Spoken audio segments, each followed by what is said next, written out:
Grishishi. What's going on, everyone? Ryan from 90s Anime Nostalgia, and check it out. I'm continuing my Kaiju No.8 series, and today we're focusing on chapter number 11. And remember, if you're liking what I'm doing over here, make sure to give me a like and leave me a comment. Let me know what you think about this series, or hell, even just about me. But after talking about all that, let's just pitter patter and get right at her. On your mark, get set, go. So, Chapter 11 kicks off by treating us to some nice fan service of some of the previous color covers that we've had. Totally random thought, but just really been enjoying these subjugation covers. So, Chapter 11 kicks off letting us know it's been 2 months since everyone enlisted, and we're seeing Ichikawa training his ass off to raise his release force rate. So, through all the training and hard work, Ichikawa was able to raise his release to 18%. This really impressed the vice captain because watching the troops grow within such a short time. We see Haru did a respectable 28%, but Shinomiya did a major 55% release. Shinomiya lets him know that even combined, you're less than me. Haruichi really starts feeling himself, thinking he's got this, but Aoi reminds him that I finally caught up to your ass.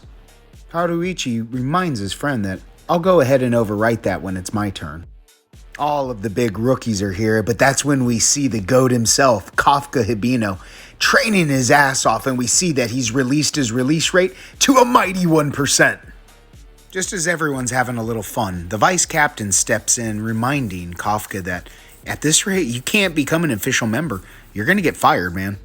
The vice captain realizes that this class is just tearing into each other. But that's when we see the classes using each other to strengthen themselves, just like any other manga. Just like any other manga, we get some fan service of all the dudes just chilling in the bathroom, bullshitting, but then we get a nice little moment of Kafka saying, "You need to experience the muscles of a man that's experienced manual labor." And we pan away to a Vin Diesel body. Kafka's already feeling bad, and then the Greek god himself, Al, walks in, all chiseled up. That was clearly shocking to everyone, but then now we start shifting. We get a nice little discussion on why everyone joined the force.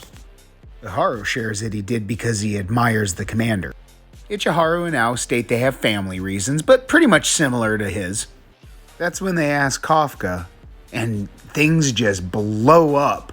Because the bombshell finally gets dropped that he was childhood friends with the commander. Kafka tries to take the moment to do the dip, but the boys hold him accountable, saying, "No, my man. We need to have a sesh about this, and we need some deets." In the next page, we see the girls just coming out of the bath super refreshed, and Shinomiya stumbles on what looks like a Heaven's Gate calling, and all I can think about is... So later in the evening, we end up popping back to the dorm where we see Kafka being visited by the vice captain, saying that basically he overheard everything, wondering how's that possible because anything you say in the dorms, I hear. Kafka talks about the promise he made. And all the vice captain hears is, "You're trying to steal my job." Kafka says that I'll do the best with that intention. The vice captain flips and says, "Bring it on. If you think I'm giving up my job to you, old man, you got another thing coming." He also lets Kafka know, maybe don't be so friendly with everyone, because you could be here today, gone tomorrow. Just then the alarm sounds. The vice captain had a feeling, says, "Let's go. Because it's your first mission. Let's go." And the chapter ends.